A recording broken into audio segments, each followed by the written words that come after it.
You've come to the right place. If you're a course creator looking to build more impact, income, and freedom, LMScast is the #1 podcast for course creators just like you. I'm your guide, Chris Badgett. I'm the co-founder of the most powerful tool for building, selling, and protecting engaging online courses called LifterLMS. Enjoy the show. Hello and welcome back to another episode of LMScast. My name's Chris Badgett and I'm joined by a special guest, Justin Wise from thinkdigital.co. He's a marketer, he's a trainer, he's a content creator, and he's also a course creator. And I wanted to get into his story, but also to kind of kick it off, first, let me welcome you to the show, Justin. Hey, Chris. Last time we saw each other, we were soaking up the rays on the beach. Yeah, it was a slightly different setting. Yeah, I'm actually on the coast of Maine. Where do you live? Oh, yeah. The thriving metropolis of Des Moines, Iowa. That's right. That's right. Cool. Yeah, it's a long way from Cabo, Mexico. So one of the things I loved getting to know you about was just your experience as a marketer and your experience with Facebook ads. But as a marketer myself, I'm really busy and I appreciate a good structure and rubric when I see one. And that was one of the first things I learned about you is you have a marketing structure that you follow that has stood the test of time for you. Can you lay it on the course creators out there so that hopefully it can help them relax, be a little bit more efficient, and know what to do next? Yeah, it is. It's really simple. I'm glad you pointed that out because, I've been in digital marketing really since 2007, professionally anyway. And that, makes me, I feel like a grandpa of the digital marketing generation because, that's 11 years ago now. Yeah. Anything over 10 years is like a century on the internet. Yeah. And the truth is, we've had so much, there's just been so much that has happened in this field in those 11 years. Maybe more depending on when people listen to this, that everything that hasn't worked has just melted away. So the marketing structure we use is not very sexy in the sense that, it doesn't have 50 different levers. It doesn't have 100 different tactics. It's not a, 97 point checklist. It's 4 things. It's 4 components.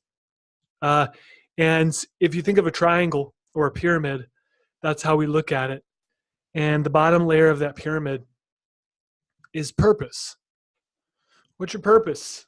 Why are you doing what you're doing? Why are you in business? Why are you making this course? Yeah, that's one half of it. So it's really twofold, and this has kind of evolved the purpose component anyway. It has to, first and foremost, start with you, in this case, as a course creator. Why am I doing this? What is exciting about this? What is my purpose in investing the time, energy, attention into creating this material? Because if the purpose component isn't there, you will lose interest. You will lose drive. You will lose passion. And all of that hard work you do will be for naught. And I know this because I have created there are more courses in our digital graveyard than most people ever create in their entire lives. And the ones that didn't make it weren't formed on purpose, my purpose as a business owner. Because, the other component is what purpose is this serving in the marketplace, right? So what job needs to be done here? Why is this important to somebody? Yeah, totally. Why would someone take this? What's the purpose? Why? What do they hope to achieve out of it? What are they going to get out of it? But I think a lot of people focus on that aspect, and it's a good place to focus. It's a good question to ask, but they don't take into account. They don't count the cost of being the driver, being the spark, the energy, and that energy comes from really knowing what your purpose is as a human being, as a person. And then, depending on where you're at, that same sense of purpose also translates into your company if you're big enough. So what's the purpose of the company? And almost always the founder's purpose somehow makes its way into the company's purpose.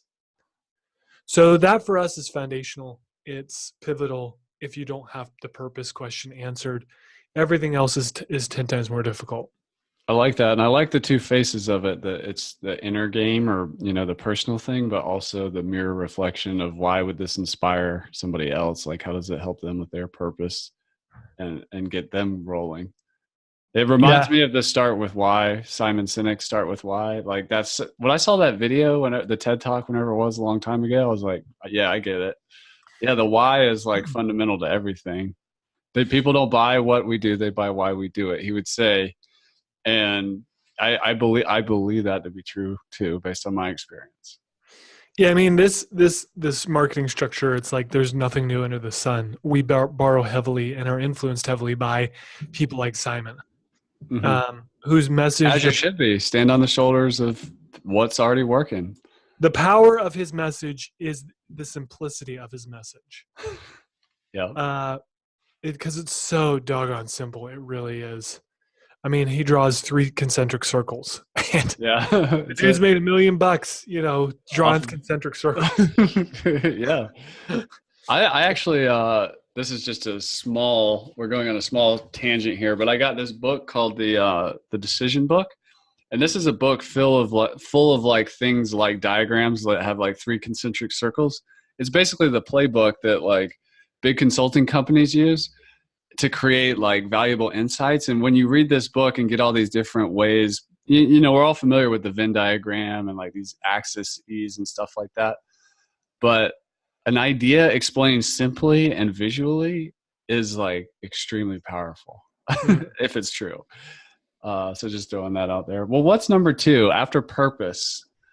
What else is in that's essential in marketing structure?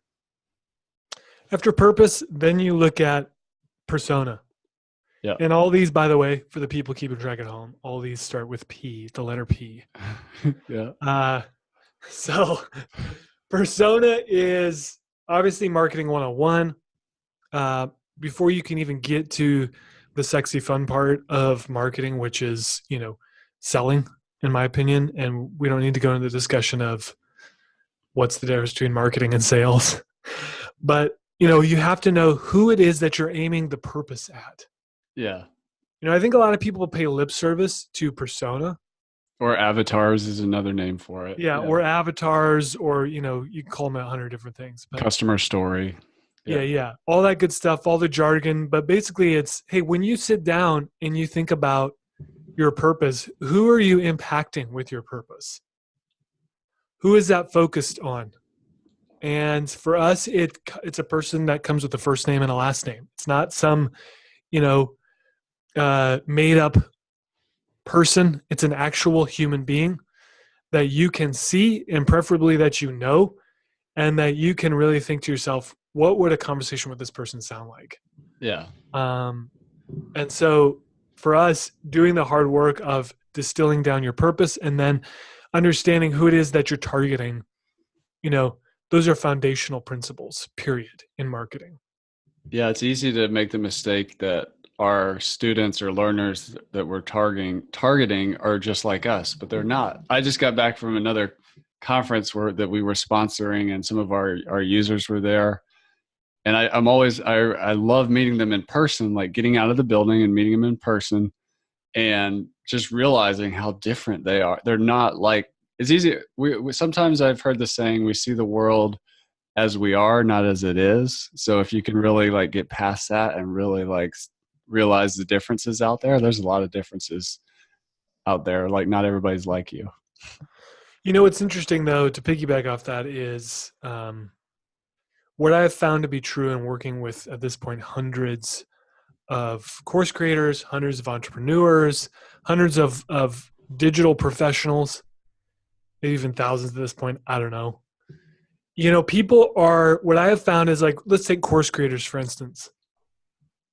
I love course creators because, and I started out as a course creator. And what I found myself doing was creating a course that I wish I had when I started. Scratch your own itch. It's the classic. It's a classic. Like, well, which course should I build? Well, build the one Yes. that you wish you had. Whatever. Yeah. Yes.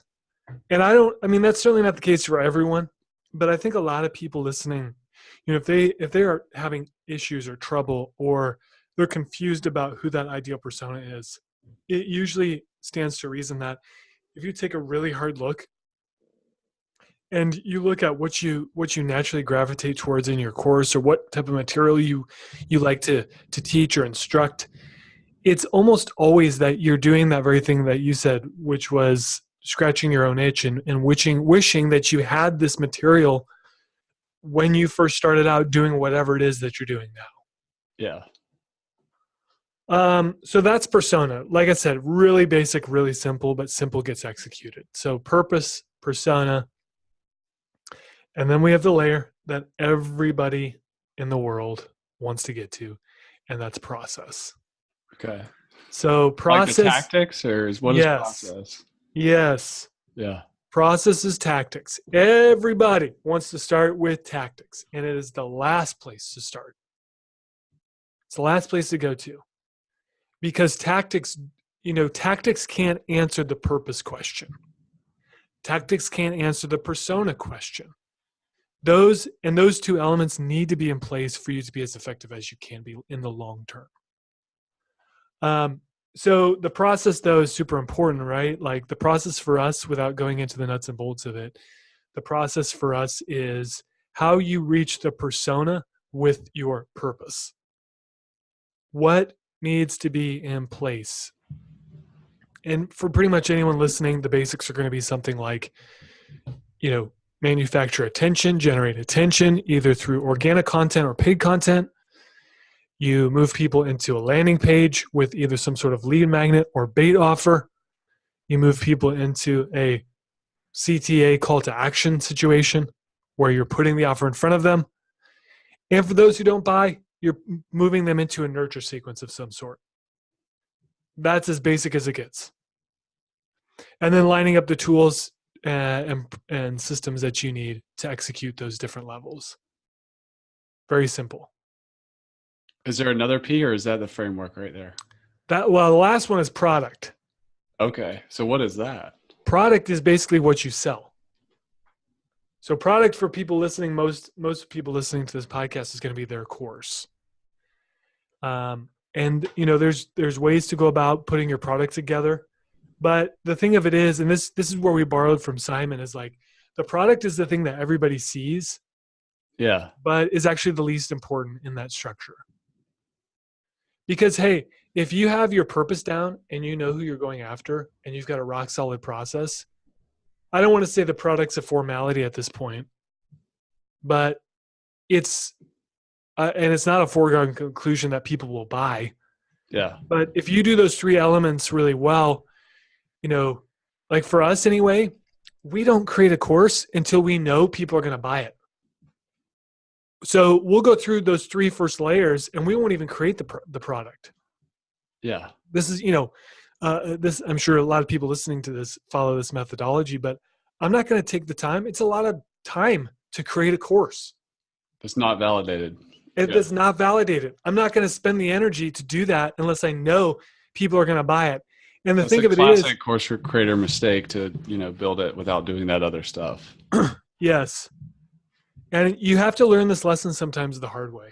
Most people do, in my experience. I'm just sharing because I see it. I have optics into the industry and I see it happen over and over and over again. But like everyone listening to this, you should never create a course unless someone has purchased it from you already. Yeah. How about that for a nugget? That's good. Well, let me, I want to come back to validating because I have some questions around that specifically. Before we get into that, this just to give an insight into the course creator community that I use when I'm talking to somebody to figure out their strengths and weaknesses. The challenge to the course creator is they're very busy, they're sharp, they've got a lot going on. They have to be 5 people at once, or what I call they have to wear 5 hats. And the unicorn that can do all these doesn't really exist. So they have to build a team or they have to actively develop skills. Those 5 hats are you have to be an expert at something, you have to be a teacher, you have to be a community builder. So that's like building an email list before the sale and building community after the sale for social learning. Then the fourth one is you have to be a technologist. I mean, you got to have websites and you got to do stuff on the internet. And then the fifth, you got hardware and microphones and cameras and all this stuff. And then the fifth one is you have to be an entrepreneur, which includes marketing skills. Mm-hmm.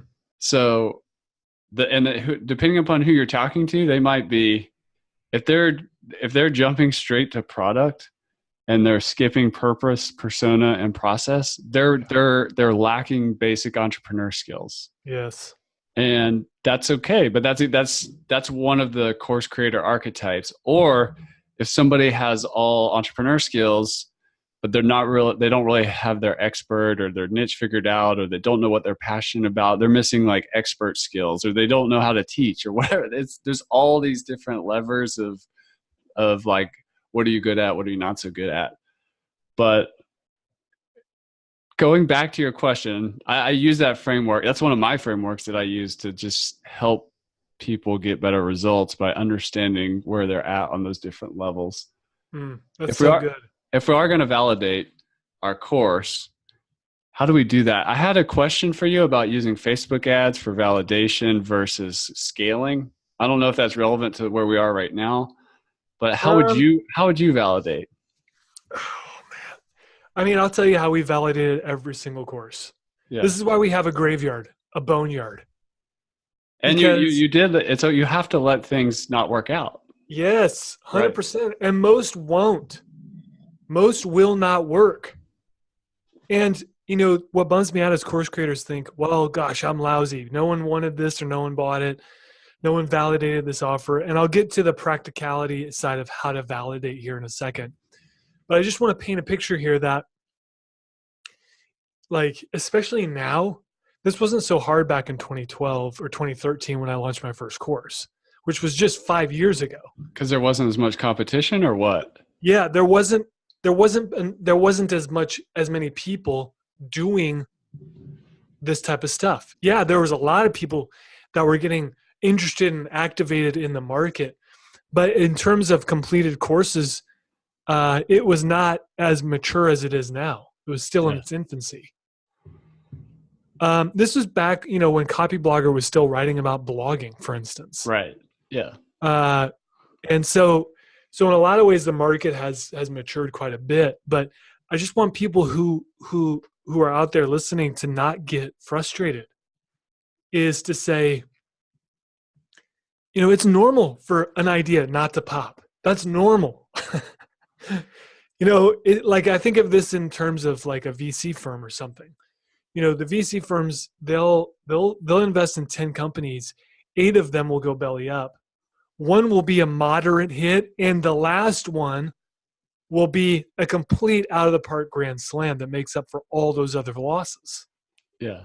And courses, I don't know if it's 10. I don't know if that's the magic number. But I feel like courses are this exact same way, where you have to be able to say, the material's here. No one's thinking to themselves like, I don't want people to think, I have to go learn all this new stuff. Whatever your skill set is, whatever your,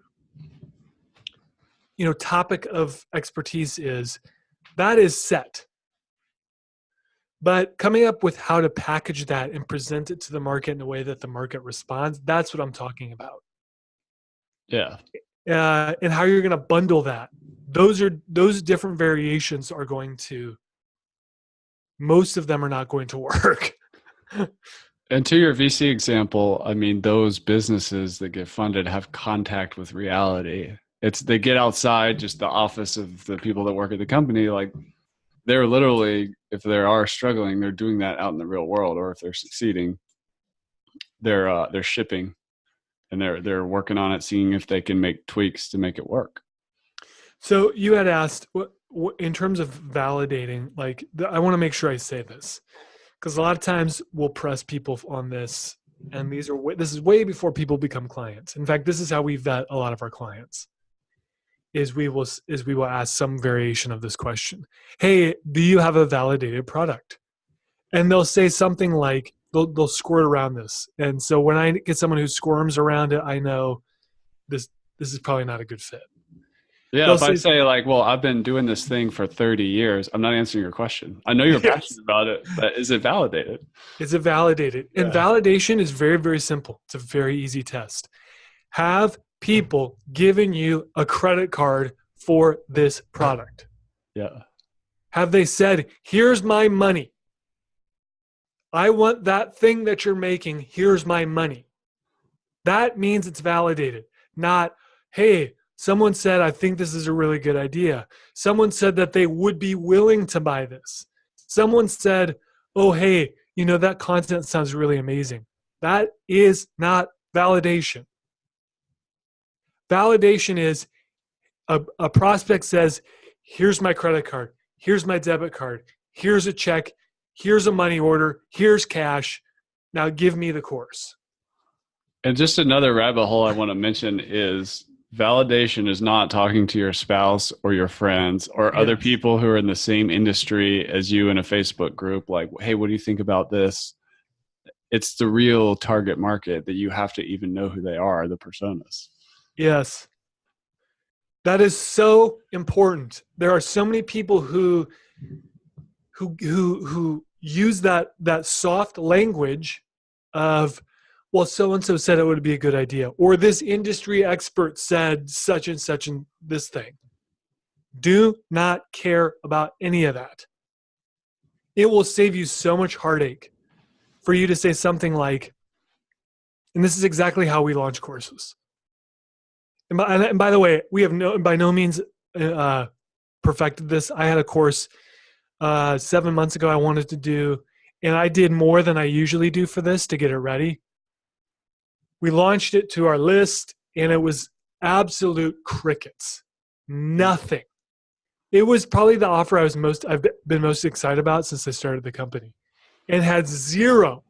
Okay, no one. No validation. Yeah. No validation. Literally, no one bought it. Not one single person. Yeah. And that is obviously that's crushing to my ego. Right. But you're honest. There's a moment of honesty there. Right. It's total honesty. And that's what I want. Because the cost was a little bit of my time. The cost was I sent an email series out to the list, and that was about it. And a little wounded, bruised ego. That was the cost.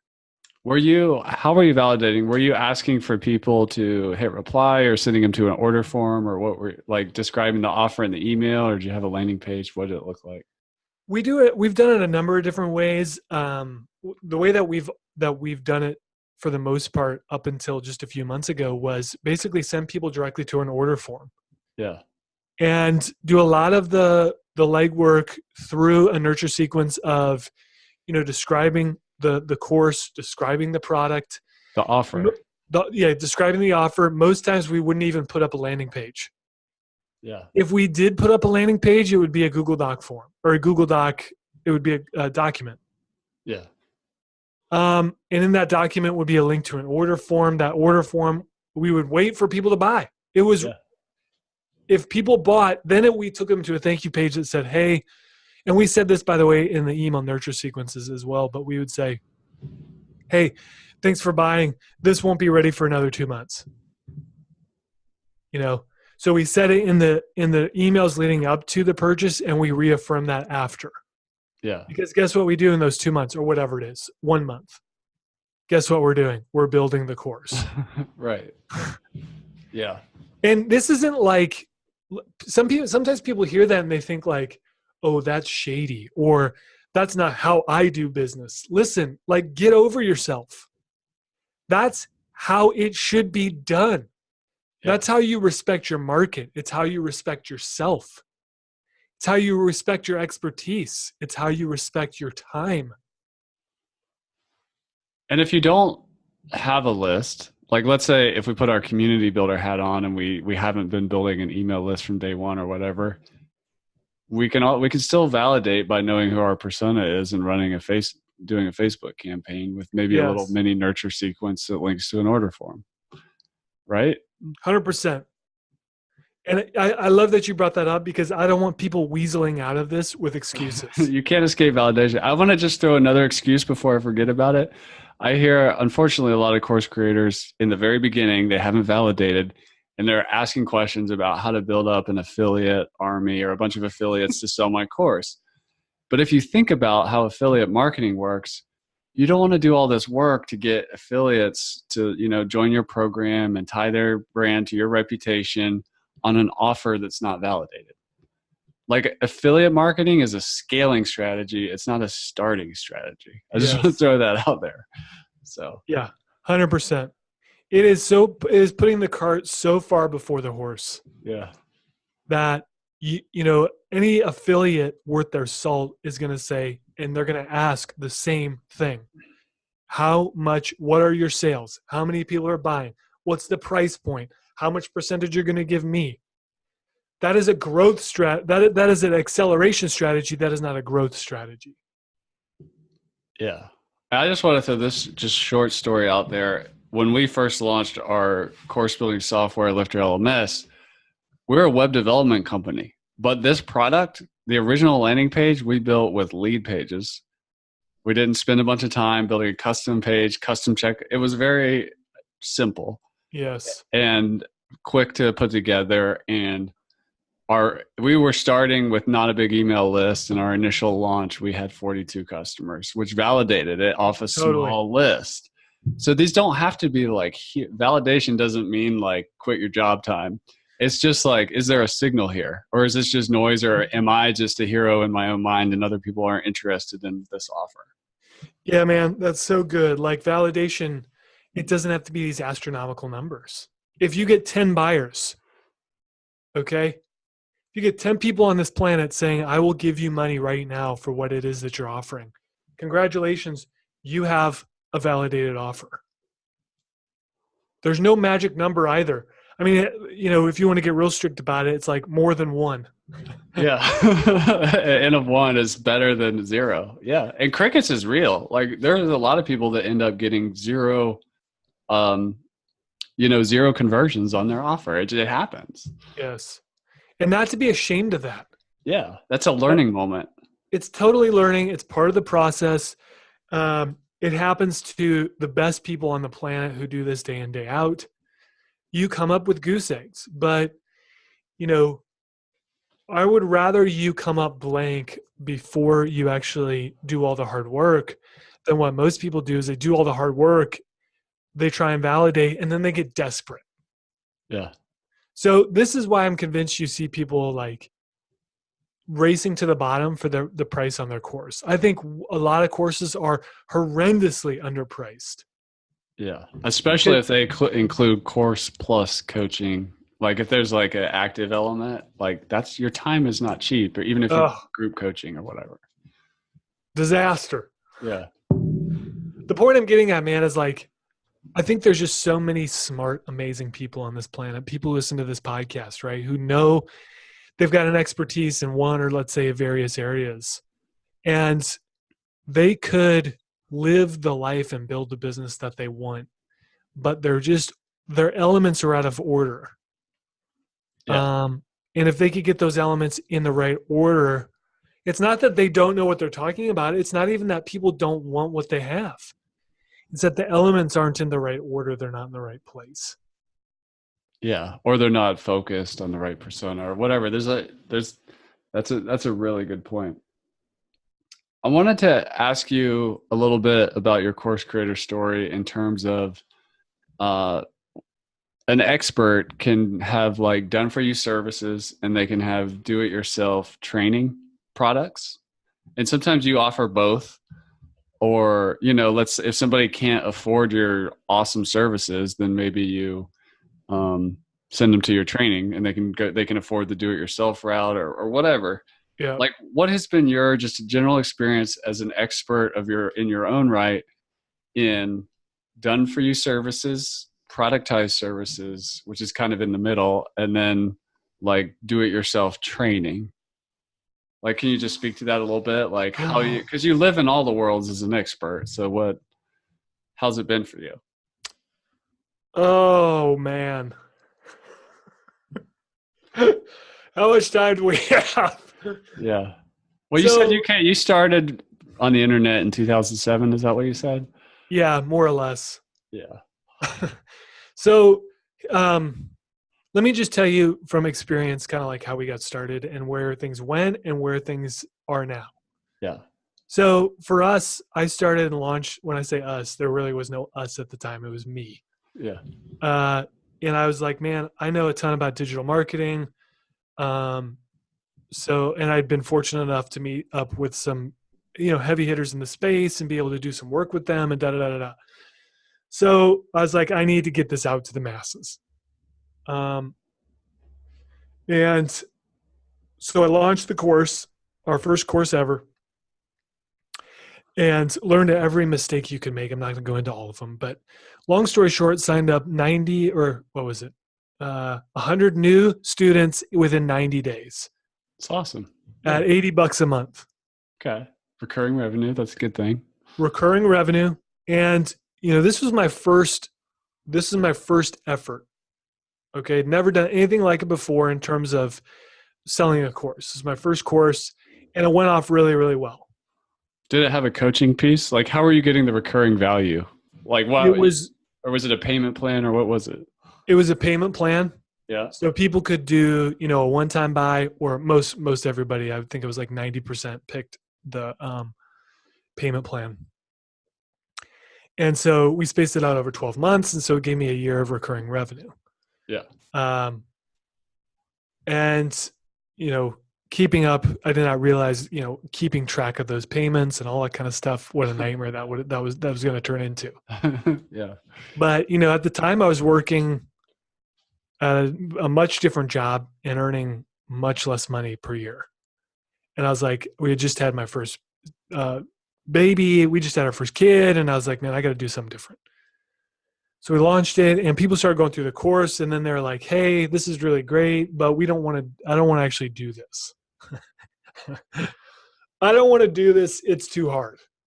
Yeah. And so, hey, Justin, will you just do it for us?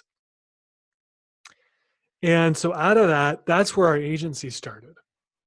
Yeah, it's very common. Like in a training scenario, I've seen it where like you teach somebody something, they're like, oh, wow, there's a lot here. I don't have time for that. I need that. Can you just do it for me? It's a very common behavior that experts are on the other side of when they start teaching. Yes. Yeah. Same route. Yeah. So, we went into that, and I kind of wish that we hadn't, or we would at least kept up the course side of things, because now we're moving back into that space, but the course landscape has changed so much that we're actually, the way we're addressing courses is totally different now. And what we're focusing on is the done with you side of things. Yep. And this is where I think there's a ton of opportunity for people listening, where, the online course market, to some degree, at least you're not going to find very many courses where you can do what we did back in 2013 anymore. Right. They just don't, those opportunities don't exist any longer. There's a lot more competition.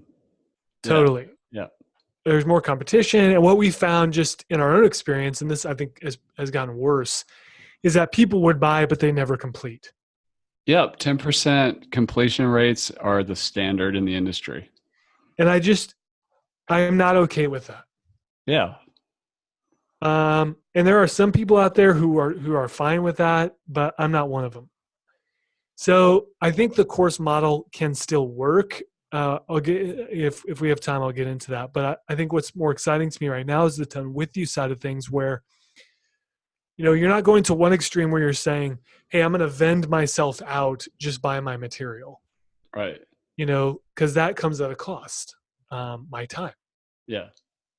And so the thing that we're really excited about right now is getting people into a workshop environment where we'll take, let's say, 2 days, and we'll spend online, virtually, spend 2 days with people and basically go through all of the material that we would have gone through in a course, but go through that live and in person, so to speak, leave time for question and answers, and then also give people work time to do the actual stuff that they need to do to make the investment worthwhile. That is a format that we're really excited about. that we're seeing a lot of results. Most importantly, a lot of our students are seeing results. Yep. Because they're getting the stuff done. Yeah, and there's time for implementation, and there's support because it's done with. Yes. Like it's not done alone in like inside of a membership login somewhere with some videos. Like there's more to it than that.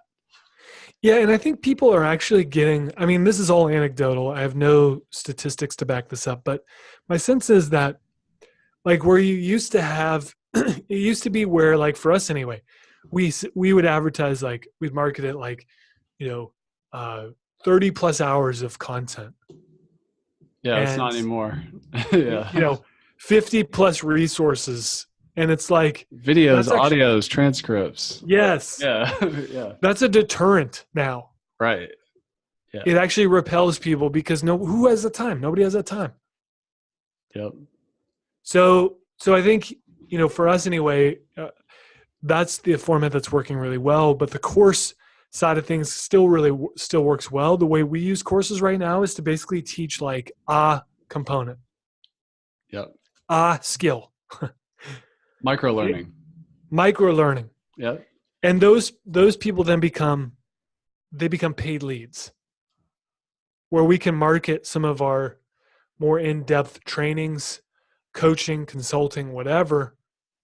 And I can still sleep at night knowing that, hey, I'm not selling something that I don't believe in. Yeah. So I know that's a lot, but that's basically what our ecosystem looks like right now. That is awesome. Well, before we go, I know you're a Facebook ads expert, so I was hoping we could do a lightning round. I'm going to ask you a bunch of questions. You only get 20 to 30 seconds per answer. And I'm going to see if I can mine as much value as I can out of you about Facebook ads. Because course creators, let's say they're validated, they're looking to scale with Facebook. So I'm just going to get into it.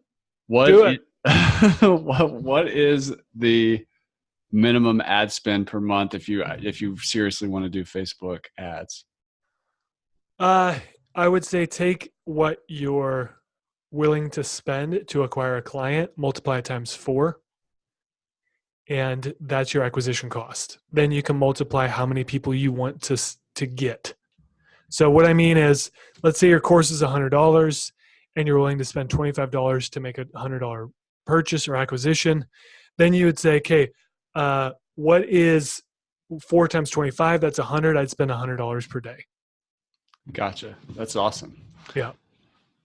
What is today, as of this recording, we're in November 2018. What is the ideal text length of copy in the ad? We're right now, like there's not a single ad that we write that's less than 200 words. That's awesome. What are some tips on the image to pair with the ad? Image is the most important element of capturing attention.